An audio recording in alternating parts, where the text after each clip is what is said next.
అండి. ఈరోజు తెలంగాణ రాష్ట్రంలో జరుగుతున్నటువంటి రైతుల పట్ల ఏవైతే సమస్యలు ఉన్నాయో, ఎరువుల కొరతనే కావచ్చు, వివిధ రకాలైనటువంటి సమస్యల గురించి ఈరోజు మనతో పాటు మాట్లాడడానికైతే సేవలాల్ సేన అధ్యక్షులు హుస్సేన్ నాయక్ గారు అయితే మనతో ఉన్నారు. మరి నిజానికి తెలంగాణ రాష్ట్రంలో కొట్లాడి సాధించుకున్నటువంటి తెలంగాణ రాష్ట్రంలో నిజానికి రైతులకు సమస్యలు ఉన్నాయా, ఒకవేళ సమస్యలుంటే ఎలాంటి సమస్యలు ఉన్నాయి అనే విధానం మీదనైతే ఈ రోజు అయితే మనతోటి హుస్సేన్ నాయక్ గారు అయితే లైన్ లో ఉన్నారు. ఒకసారి అయితే ఆయనతో మాట్లాడే ప్రయత్నం అయితే చేద్దాం. నమస్తే అండి. నమస్తేనా. సో మరి ఈ తెలంగాణలో రైతులు సుభిక్షంగా ఉన్నారా, రైతులకు ఏమన్నా సమస్యలు ఉన్నాయంటే మీరు ఏమంటారు? ఈరోజు సాధించిన తెలంగాణ రాష్ట్రంలో రైతులు ఈరోజు నరగోస పడతా ఉన్నారు. ఈరోజు సీజన్ వ్యవస్థ వచ్చినది. మరి రైతులు సీజన్ వ్యవస్థ వచ్చినప్పటికీ కూడా ఎరువులు దొరకకపోవడము, ఇలా రైతులందరూ కూడా ఆఫీసుల చుట్టూ ఇలా కేంద్రాల చుట్టూ తిరుగుతూ ఇలా ఘోర ఇబ్బందులు పడతా ఉన్నారు. ఇప్పుడు సీజన్లు ఇప్పుడు వేస్తే కానీ రైతులకు పంటలు అందే రోజుల్లో మరి కరువులు అండడం అనేది చాలా దుర్మార్గం. ఇది ప్రభుత్వం చేయాలనేసి కూడా మేము డిమాండ్ చేస్తా ఉన్నాం.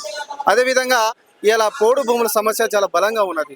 ఇలా రైతులు, గిరిజన రైతులు ఇలా పోడు భూములతోనే వాళ్ళు పట్టలు రాక వాళ్ళకి ఇబ్బంది పడతా ఉన్నారు. రైతు రుణమాఫీలు కానీ ఇలా రైతు మాఫీ కానీ వాళ్ళు రాకుండా చాలా ఇబ్బంది పడతా ఉన్నారు. మరి గిరిజన రైతులు పోడు భూముల పట్టాలు కూడా చేయాలని కూడా మేము డిమాండ్ చేస్తా ఉన్నాం. అంటే ఇప్పుడు కాంగ్రెస్ పార్టీ గిరిజనులకు పోడు భూములు కానీ అదేవిధంగా రైతుల సమస్యల మీదనైతే ఖచ్చితంగా పోరాడేటువంటి పార్టీ ఏదైతే ఉందో అది కాంగ్రెస్ పార్టీ. అదేవిధంగా రైతులకు సకాలంలో యూరియా బస్తాలను అందిస్తున్న పార్టీ కాంగ్రెస్ పార్టీ అనే వాళ్ళు చెప్తున్నారు కదా. సరే, ఏదైనా మట్టికి ప్రభుత్వం వచ్చి కూడా ఇలా 2 సంవత్సరాలు గడుస్తున్నా కూడా మరి గిరిజనుల మీద పోడు భూములు సరే ఇప్పుడు కూడా నోరు ఇప్పట్లేదు. మరి గతంలో కూడా పెండింగ్ పోడు పట్టాలు కూడా ఉన్నాయి. వాళ్ళ రైతు రుణమాఫీ కానీ, రైతు బంధు కానీ, అదేవిధంగా వాళ్ళకి ఇన్సూరెన్స్ కానీ ఎప్పటికలా గిరిజనులు రాకపోవడం చాలా బాధాకరము. తక్షణమే ప్రభుత్వం దీని మీద మాట్లాడాలని కూడా మేము సందర్భంగా తెలియజేస్తా ఉన్నాం. సో మెయిన్ గా రైతులకు ఉన్నటువంటి సమస్యలు ఉన్నాయి ఏమిటి? ఇలా రైతులు చాలా ఇబ్బందికి గురి అవుతా ఉన్నారు. ఇలా ఒక పక్క చూస్తుంటే రైతులు అంతా కూడా రోడ్లంటే వచ్చి ధర్నాలు చేస్తూ ఉన్నారు. సరైన టైంలో యూరియా దొరకకపోవడము, అదేవిధంగా ప్రభుత్వం ఏదైతే హామీ ఇచ్చిందో రైతులకు ఏమని ఇచ్చినది, కౌలు రైతులకు 15,000 ఇస్తా అన్నది ఇప్పటివరకు ఊసా లేకుండా పోయింది. మరి భూమి లేని వాళ్ళకు 12,000 ఇస్తా అన్నది వాళ్ళు కూడా ఊసా లేకుండా పోయింది. అదేవిధంగా గతంలో ధరణి వ్యవస్థ ఉండేది. మరి భూభారతి చట్టం తీసుకొచ్చడం జరిగింది. ఈ భూభారతి చట్టం తీసుకురావడం వలన ఇప్పుడు ఆన్లైన్ లేదు, మరి భూమి ఇన్సూరెన్స్ లేకుండా అయిపోతా ఉన్నది. కొత్త చట్టాలు కూడా ఊసా లేకుండా ఏదో చట్టం పెట్టేసి ఇలా కాలకాపన చేస్తూ ఉన్నారు. గిరిజన రైతులకు కూడా చాలా ఇబ్బంది పడతా ఉన్నారు. అదే పక్కన గిరిజన రైతుల పక్షాన పోతే మరి గిరిజనుల తోటలుగా అడవి ప్రాంతం నమ్ముకుని ఉంటా ఉన్నారు.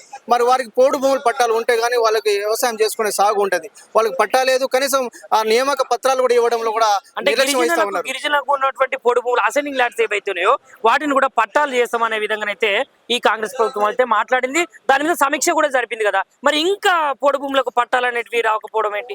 వారు చెప్పిన మాటలు కేవలం మీడియా పరంగా పరిమితం అవుతున్నాయి తప్ప గిరిజన గూడాల్లో కానీ తండాలో కానీ మరి అధికారులు మరి చెప్పే పరిస్థితి లేదు. మరి తెలంగాణ రాష్ట్రంలో 4 ఐటీడీల వ్యవస్థ కూడా ఇలా దుర్మార్గమైన పరిస్థితి ఉన్నది.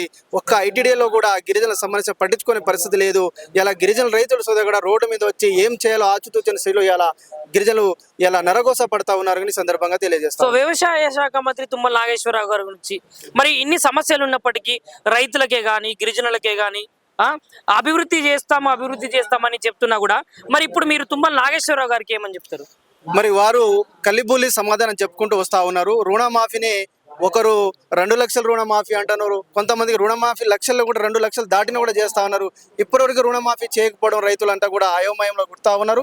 మరి వ్యవసాయ శాఖ మంత్రి తుమ్మల నాగేశ్వరరావు ఉన్నప్పటి మరి ఉమ్మడి ఖమ్మం జిల్లాలో కాకపోవచ్చు, ఖమ్మం జిల్లాలోనే పెద్ద ఎత్తున బురుగుంపాడు మండలాల్లో కూడా రైతులు వచ్చి రోడ్ల మీద వచ్చి ధర్నా చేస్తా ఉన్నారు. ఆయన సొంత జిల్లాలో రోడ్ల మీద ధర్నా చేసే పరిస్థితులు ఏర్పడతా ఉన్నది. ఈ సందర్భంగా మరి తుమ్మల నాగేశ్వరరావు గారు వ్యవసాయ శాఖ మంత్రిని ఒక్కసారి రైతులను ఆదుకోవాలని కూడా మేము ఈ సందర్భంగా డిమాండ్ చేస్తా ఉన్నాం. లైక్ చేయండి, షేర్ చేయండి, సబ్స్క్రైబ్ చేయండి. మరిన్ని వీడియోల కోసం బెల్ సింబల్ పై క్లిక్ చేయండి.